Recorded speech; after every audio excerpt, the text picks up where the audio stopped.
aplauso tiene que ser para Miriam. Vamos a hacer va a hacer la presentación en modo entrevista. Yo voy a leer una breve introducción y ya empiezo a preguntarle. También me ha pedido que os comente. Quiere que sea una presentación muy interactiva, que vayáis haciendo preguntas, eso sí, que vaya fluyendo, y para que lo sepáis, ¿vale? Empezamos la entrevista. Miriam, te lo pregunté el otro día y ahora aquí. Tu libro ha tenido un éxito rotundo. ¿Te lo esperabas? ¿No te lo esperabas? Bueno, antes de responder nada, muchísimas gracias por venir a acompañarme a esta mi primera presentación. No me esperaba tantísima gente, me decía Mario que sí, va a ir muchísima gente, pero decía yo, bueno, un jueves, al día siguiente se trabaja, seguramente, bueno, no sé si después de esto lo voy a matar o le voy a poner un pedestal, pero algo tiene que pasar aquí. Pero el hecho de que haya venido tantísima gente significa que tenemos mucho de qué hablar, ¿no? La sexualidad femenina, bueno, la sexualidad humana y la femenina en particular, pues tenemos muchísimas cosas de las que hablar, ¿no? Me dicen que si me esperaba este éxito y la verdad, yo sí sabía que en un determinado perfil, no se oye, ¿no? ¿No se oye? No. A ver qué has hecho, Mario.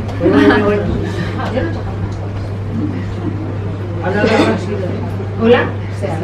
En un determinado perfil de mujer yo sabía que iba a funcionar muy bien, pero mi sorpresa ha sido que abarca todo tipo de edades, de profesiones.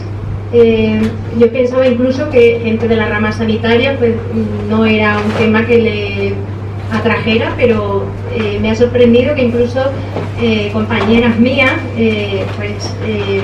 me han felicitado porque dicen que han aprendido mucho. Entonces la verdad que me ha sorprendido, la verdad que sí, que no me esperaba que pudiera servir para tantas mujeres. Y lo mismo me escriben mujeres en la adolescencia que mujeres en la menopausia, mujeres de 65 años. Ya que digo menopausia, yo tengo la menopausia, por ejemplo, que me encanta decirlo. Es algo que me encanta porque, en la lectura pues es otra etapa más que se explica desde una perspectiva biopsicosocial y analizando todo eso, ¿no? Que parece ser que con la menopausia las mujeres nos ponemos, no sé, nos pasa algo, ¿no? Nos ponemos raras o no sé, es como cuando a alguien le llega la menopausia, Dios mío, esto ya es el ocaso de la feminidad o el ocaso de la vida. Y eso, bueno, todos esos tabúes que tenemos y esas mochilas que arrastramos por el tipo de sociedad en la que vivimos, pues salen, ¿no? Y somatizamos todo eso, ¿no? Que llevamos aprendido, ¿no? Y en este libro se intenta, en todas las etapas de la vida, sacar de nuestro cuerpo todos esos mitos y tabúes que nos enferman, realmente nos hacen enfermar, ¿no? Cuando tenemos esa mochila tan pesada, ¿no? Y Miriam, escribes mucho en tu blog, tienes muchas seguidoras y también seguidores, pero ¿cómo surge la idea de escribir un libro? Yo tenía pensado escribirlo, lo que pasa que nunca veía el momento, y a mí me gusta mucho escribir poesía. Aquí está Dani, el mejor poeta del mundo, que bueno, me ha enseñado muchísimo. Y incluso esto, yo tenía pensado escribir este libro con el tiempo, pero estaba con mi poemario, que por cierto ya saldrá, ¿no? No digo nada. El poemario va un poco enfocado a toda esta línea que veis en el libro, pero traducido a ese tipo de lenguaje, ¿no? Y el caso es que, aunque yo pensaba escribir ese libro, nunca veía el momento, porque claro, es que el libro es denso de narices, tiene más de 200 páginas con la letra muy pequeñita, que quiero decir que tiene muchísima información y tiene mucho trabajo. Y durante el tiempo que estaba yo con mi poemario tan feliz, me llaman de la editorial Anaya. Y digo, ¿cómo voy a decir que no? A entrar así con una editorial de esa potencia. y ahí fue donde me animé. Además dijeron el título. El libro tiene un libro que se titule Hablemos de vagina. Y dice, bueno, si quieres luego lo podemos cambiar y tal. Digo, venga, pues me pongo a ello, le mando a la editora las primeras 50 páginas y le digo, a ver, lee un poco esto porque a lo mejor estoy diciendo aquí cosas que no son atractivas para la gente, y lo leyó y me felicitó, dice, me encanta, esto está muy bien y tal. Bueno, pues sigo. Y desde esas primeras 50 páginas empecé ya a ramificarlo todo y bueno, y así salió Hablemos de vagina. Como ya había firmado un contrato con la editorial y era una cosa ya que iba en serio, pues no me quedó más remedio que escribirlo, lo cual me alegró mucho, porque si no me dan ese empujón, pues hubiera tardado mucho, o a lo mejor es que incluso no lo hubiera escrito. Igual que, por ejemplo, Mario me dijo, oye, yo no conocía nada, dice, ¿qué te parece una presentación de tu libro tal día, a tal hora? Digo, bueno, me he puesto el día, la hora, todo, y ¿cómo voy a decir que no? Yo que funciono un poco así, ¿no? Cuando me dicen, oye, ¿qué te parece? Ya lo vamos hablando. Y en este caso, pues eso me obligó a mí a escribir el libro, y como son temas que a mí me apasionan, pues bueno, me gustó la experiencia de ponerme a ello, y así fue. Y cuando las lectoras te comentamos lo que hemos aprendido, lo que ha supuesto esto para nosotras, ¿no? Lo que ha aportado a nuestra sexualidad y a nuestra vida, ¿cómo te sientes? Bueno, me encanta.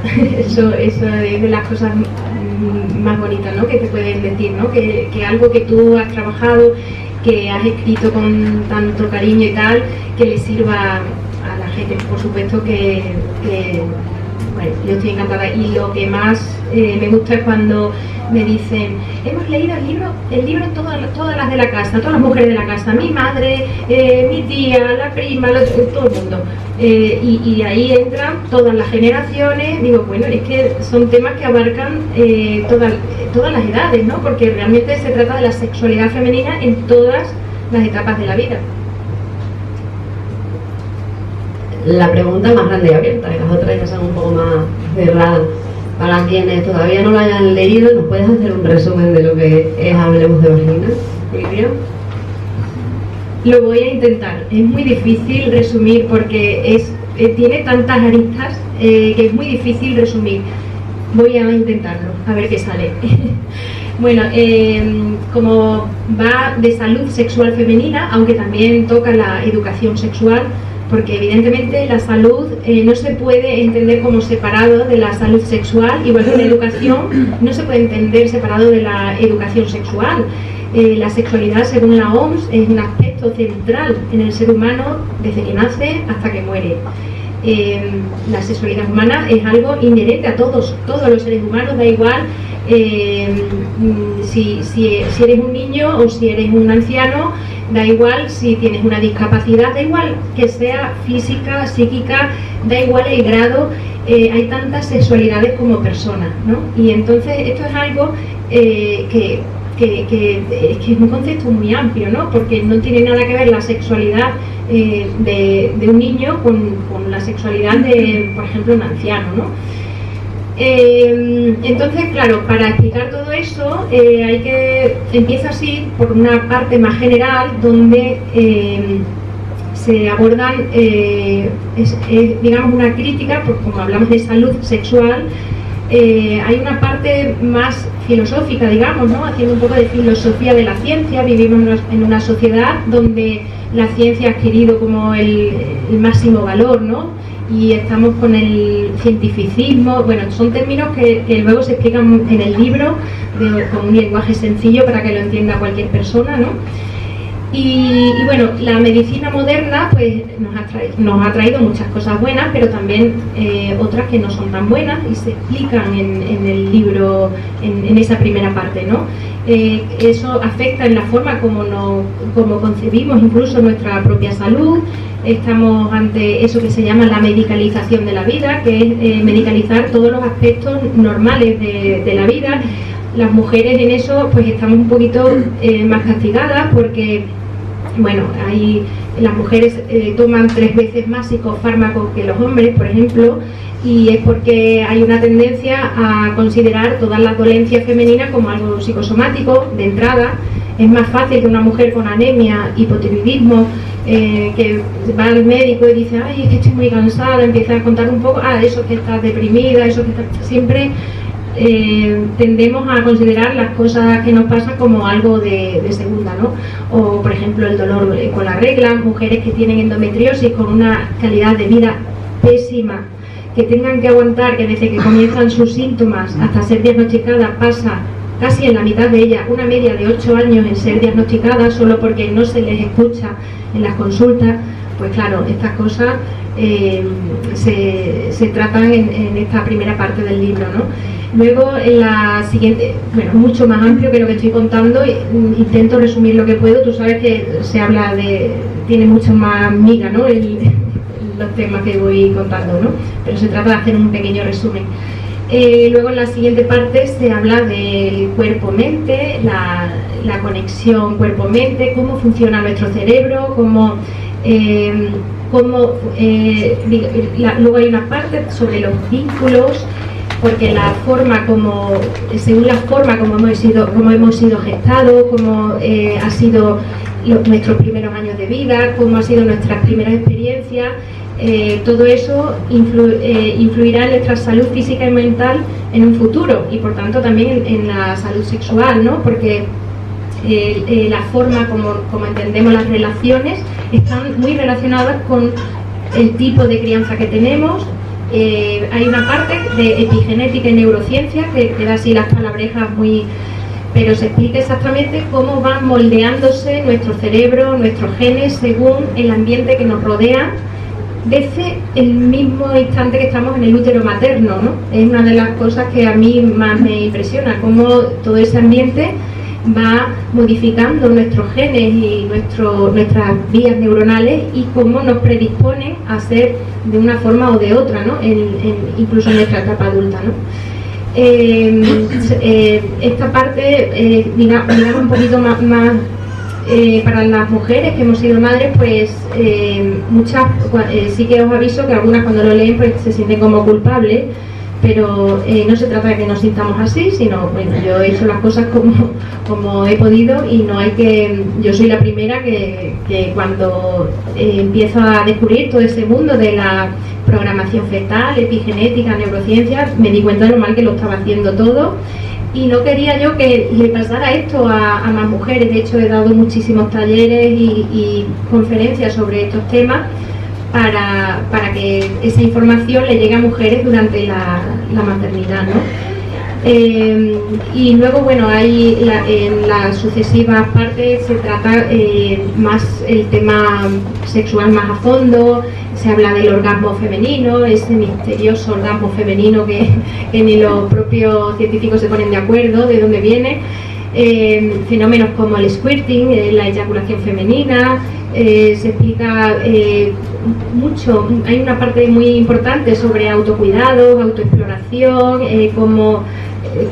qué tenemos ahí, ¿no? Entre las piernas, ¿no? Que muchas mujeres se creen que es un pozo sin fondo que llega hasta la amígdala, y bueno, eso quitamos muchos mitos y tabúes sobre la parte física, pero también la parte social, porque la sexualidad, como la entendemos, depende de la sociedad donde estamos. Si hubiéramos nacido en otra sociedad, nuestra sexualidad es otra completamente diferente. Y está bien que hagamos un análisis de los aspectos socioculturales y ver dónde están esos mitos y tabúes, esas mochilas que llevamos para ir más liviana, ¿no? Por la vida, y que es siempre todo lo que es autoconocimiento siempre nos ayuda a tener una vida muchísimo más saludable y mucho más satisfactoria, y vivirnos con placer, ¿no? Y bueno, también se habla mucho de la violencia simbólica, se explica exactamente qué es, toda la ciclicidad de las hormonas, cómo nos afectan las hormonas en cada momento del ciclo, qué es lo que hacen en cada momento del ciclo, incluso en nuestro cerebro, ¿no? Como en una fase del ciclo estamos de una manera, en otra de otra, y que eso no es que estemos locas ni seamos raras ni nada, eso es natural, ¿no? Lo que pasa es que, bueno, los anuncios publicitarios nos hacen creer que las mujeres somos lineales e hipersexualizadas, que ese es el modelo de mujer ideal, ¿no? Y entonces, bueno, parece ser que cuando tenemos la regla nos da por ponernos un culot súper corto y nos vamos a la discoteca a bailar, y es el día que más ganas tenemos de hacer cosas, ¿no? Según nos dicen los anuncios publicitarios, a través del asco, de la vergüenza, todo eso se nos mete hasta en la sopa, ¿no? El asco, la vergüenza, los complejos, todo eso, con los modelos ideales de mujer que se crean, pues todo eso nos afecta, ¿no? Y es bueno hacer ese análisis. Y bueno, es que hay mucha más información, tú lo sabes, que la has leído, y no sé, esto es lo que se me ha ocurrido. No sé si he resumido bien el libro, pero tiene muchísima más enjundia, ¿no? Todo los temas que se tratan ahí. Sí, por aquí he escuchado que decían, sí. Sí. Además el último capítulo ya acaba relacionándolo todo, que es cuando entras más en la medicina, propiamente hablando, y es maravilloso. Y si tuvieras que quedarte con un capítulo, no sabría qué decir. Bueno, a mí personalmente, yo creo que me quedaría como tengo la menopausia, dejadme que presuma de ello, con esa parte y también con la maternidad, porque la sexualidad durante la maternidad y todo eso es un temazo, es un tema que no se habla nada. Y también todo lo que, cómo es ese vínculo, los vínculos, cómo se desarrollan a lo largo de nuestra vida en función del estilo de crianza que tenemos y por qué somos como somos, ¿no? Nos dicen muchas veces por qué tenemos esa tendencia o a tener un apego evitativo, que son estas personas que no se quieren vincular con nadie, o tenemos un apego ansioso, que nos tienen que demostrar todo el tiempo el amor y tenemos celos y tal. ¿De dónde viene eso, no? Y cuando indagan un poco en cómo es el tipo de, cómo se fragua todo eso, ¿no? Los vínculos, da mucha información. Muchas mujeres que no son madres, cuando han leído esta parte de la maternidad, claro, no son madres, pero son hijas, entonces les ha servido para autoconocerse esa parte, ¿no? De por qué en sus formas de relacionarse pues son de una manera o de otra. También me gusta mucho la parte de la mente, la fantasía sexual y todo eso, esa es muy bonita, explicando un poco exactamente qué es esto, ¿no? De la fantasía sexual que le incomoda a tanta gente, ¿no? Porque podemos fantasear con cualquier cosa, pero con la sexualidad parece, con temas relacionados con el sexo, la gente se incomoda mucho. Entonces explico un poco cómo es eso, ¿no? Y cómo se puede aprovechar esa fantasía a nuestro favor, ¿no? Y no para crearnos complejos o crearnos sensación de culpa ni toda esta serie de cosas, ¿no? Para que vivamos con placer. Todo es bueno saber cuál es nuestra naturaleza y nuestra naturaleza en realidad, bueno, permitidme que empiece a entrar en... No somos monógamos por naturaleza. Sí que podemos ser monógamos un tiempo, luego con otra persona otro tiempo, pero eso de hasta la muerte, desde jóvenes hasta la muerte y todo, ¿a quién no le apetece cambiar un poco el panorama? Eso, una cosa es la naturaleza y otra cosa es la cultura. Si hubiéramos nacido en una sociedad como los Mosuo, que lo describe un poquito así en el libro de Pasada, viviríamos el amor de otra manera, practicaríamos lo que le llaman el amor libre, que es el tema del amor libre, es un temazo. Realmente la naturaleza humana es la que es decir, yo puedo decir soy vegetariana, pero porque yo he decidido ser vegetariana, pero mi naturaleza es omnívora, es una decisión. Con la monogamia pasa lo mismo. Yo decido ser monógama porque en esta sociedad que tenemos, que me puedo meter en un lío y no estamos acostumbrados a... Entonces, es una decisión, pero hay que saberlo. Y oye, si no podemos abrir estas cosas, pues para eso existen otras vías de escape, ¿no? Como la fantasía. A mí cuando me viene una mujer diciendo, uy, es que ya con la menopausia, es que se me ha ido la libido. No he visto una sola mujer que tenga menopausia que esté con una persona nueva y que no tengan libido. O sea, eso no es así. Y claro, llevamos toda la vida con una misma persona, pues evidentemente. Entonces yo la receta siempre digo, mira, o te receto o si es mucho lío, podemos tirar de eso tan bonito que es la fantasía, la recreación mental. Pero claro, también tiene que la pareja tener esa conexión, ¿no? Para tirar de otras cosas, ¿no? Y darle un poquito de alegría a la vida, porque claro, es que por naturaleza, como digo en el libro, el sistema límbico es como es y le pone lo que no moralmente nuestra sociedad nos. Entonces, bueno, ¿cómo podemos encauzar eso? Pues hay otras vías de salida y claro, cada uno, pues estamos en una sociedad y nos adaptamos cada persona como podemos, ¿no? Hay personas que aún así pues tienen relaciones abiertas, eso ya cada cual sabe cómo quieren enfocar su vida, pero sí que es cierto que la mayoría tenemos el concepto del mito del amor romántico, de amor eterno con una sola persona y no mire ni siquiera para el lado porque, jolín, que no está bien o que no.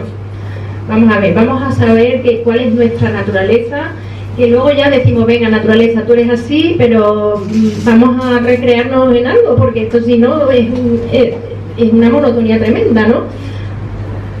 Has hablado de deseo y fantasía, que lo hemos leído ya, creo que sí que queda bastante claro en el libro, pero ¿diferencias entre deseos y fantasía?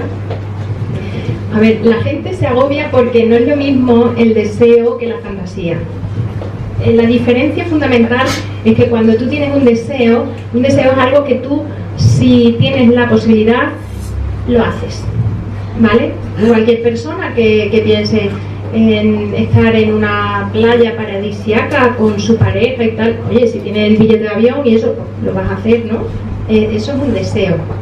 La fantasía es algo que te entra en la cabeza o te has soñado con algo o has visto algo que te puede poner muchísimo, pero sin embargo no lo materializarías porque es más, y cuando si lo materializas además no te gusta.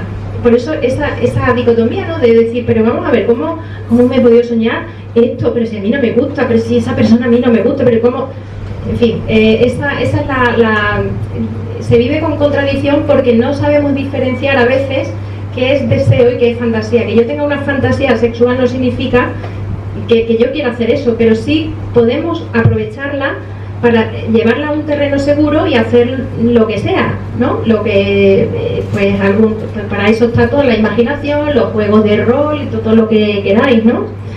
Esa es la diferencia fundamental, ¿no? Que para una persona el deseo es una cosa, la fantasía son otras cosas, cada persona tiene sus deseos y fantasía, pero si alguien está viendo, yo qué sé, la tele, yo qué sé, algo que le está poniendo, que no significa que en fin, es que, bueno, hay niños por aquí, no quiero yo entrar mucho en el berenjenal ese. El caso, cualquier persona, cualquier cosa, lo más bestia que te puedas imaginar, no pasa nada, es una recreación mental, es como cuando vemos una película y nos ponemos a llorar porque se ha muerto no sé quién en la película. ¿Eso qué significa? Que o por ejemplo el asesino está siguiendo al protagonista y te pones nervioso y te late el corazón, es como si estuviera viviendo eso. Sin embargo, si incluso se pone a lo mejor en un sitio y le dice al mátalo, ¿no?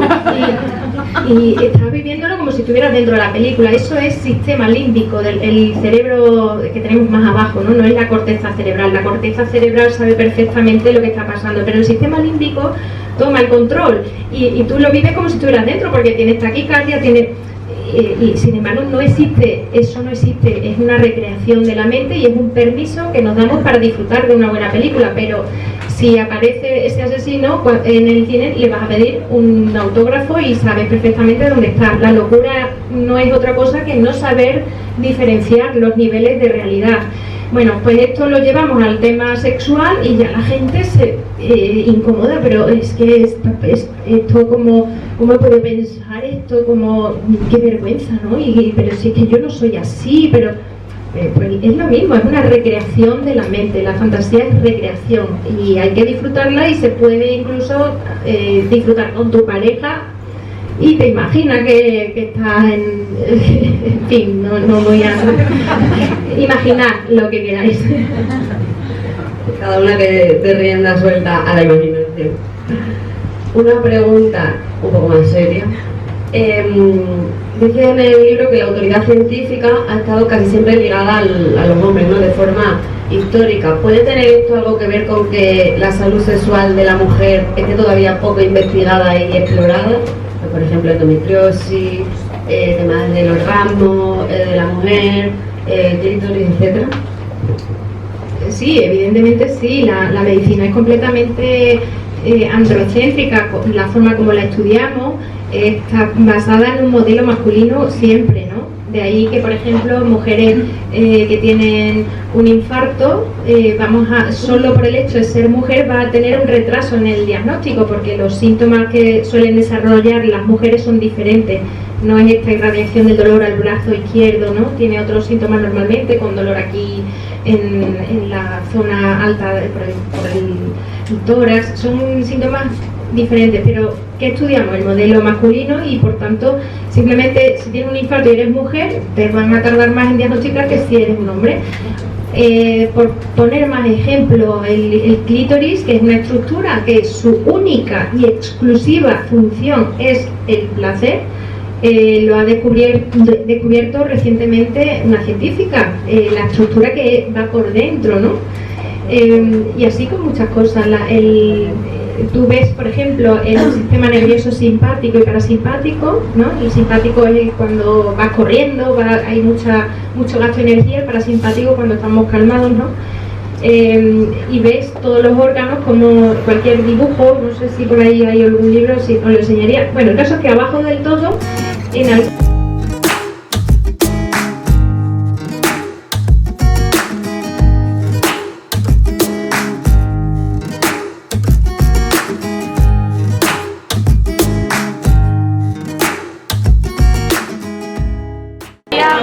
llorar de alegría porque estaba con Miriam, que es una mujer experta y que comparte toda su sabiduría, o ya pues de tristeza un poco porque al final conocer tan tarde nuestra sexualidad y empoderarnos tan tarde pues lleva consigo años de pérdida de empoderamiento.